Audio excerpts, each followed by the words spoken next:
Okay. Now, warning signs when you're dating a guy. There's a bunch of guys you should not date because they have got some major issues. The number one warning sign I can think of is a guy who is unstable. And unstable is a danger to you. That just means that they have a medical condition. And that medical condition is not treated properly. Now, you can usually pick this up on if a guy's crying a lot for no reason, and, it's fine to date a person like that as long as they're willing to get on antidepressants and get in therapy, and you're okay with that. Now, basically, it's about managing your condition. People cannot help the way they were born, but you can help what people you decide to date. Now, sometimes people could be a drain on you emotionally if they decide to not manage their health conditions.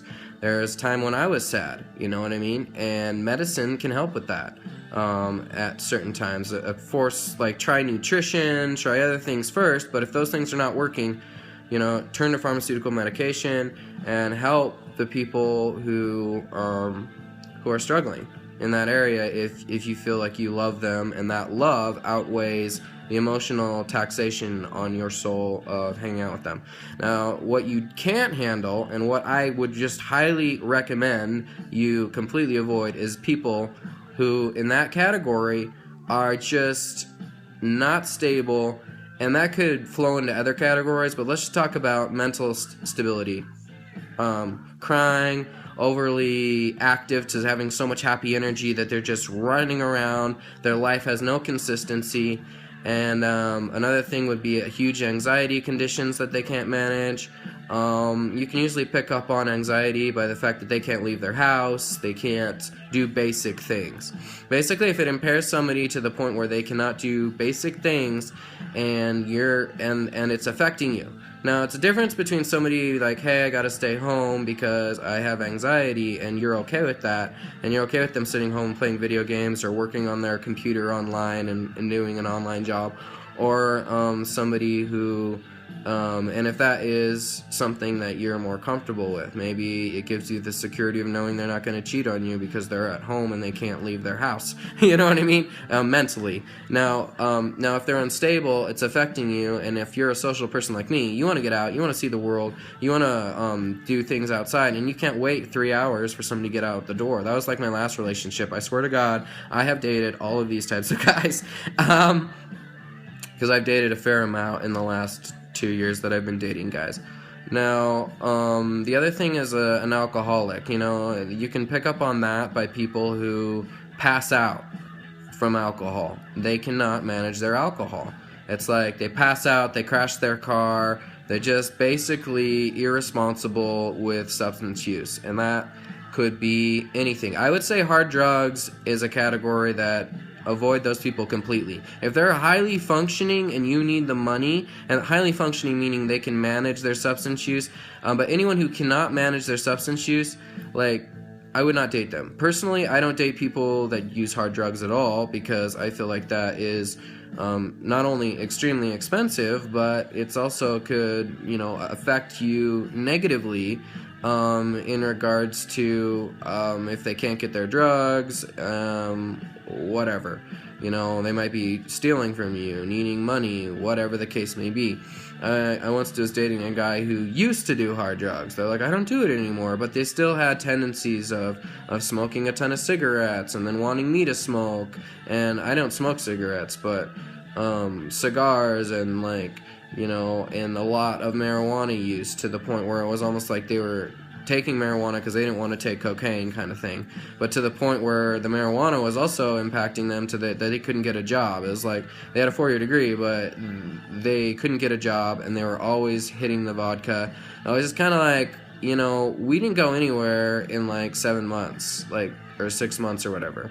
We literally did not go anywhere with our lives professionally, and the thing is I was putting too much trust in them. I became too dependent because they were driving me around. It's like, if somebody drives you around doesn't mean they're responsible. Because somebody tells you what to do does not mean they're responsible. It could be because they're compensating. A lot of times, people who can't manage their stuff, they compensate in other areas. It's like, they feel bad because they don't have a car, so they want to boss you around. They feel bad because they can't drive a car, so they boss you around. They feel bad, there's they feel in some way rejected or feel bad, and because of they're not healthy mentally, they're going to affect you physically. So mentally strictly means that you know, that if people can manage their emotional conditions as well. People could have all sorts of triggers. Now, if they aren't in therapy regularly and you're LGBT, something's wrong. Because the honest truth is, coming out is hard in Utah because people are really conservative around here, and pretty much everyone is LDS in this demographic, or was LDS. That causes major internal issues. Some of them stay in their organization or get sucked back into it, basically mostly because of their families and or obligation or whatever the case may be, and that causes all sorts of internal conflict, and that manifests in other ways in your relationship. You do not want to date somebody who is part of an organization that's in direct contradiction to their sexual orientation, because those types of people, unless they're detached and they do it on their own, are not going to be, in my opinion, healthy unless you're in that exact same situation as them. Like, you're both deciding to attend a church together and you're okay with the fact that they're saying you're sinning and that kind of stuff. Now, if you believe in that stuff, more power to you, but I would steer away from people who have internalized homophobia that just manifests in, hey, I don't want to put my picture on Facebook, I don't want to have you see my parents. These are closeted people. Closeted people, if you're okay with dating them and you're not closeted, great.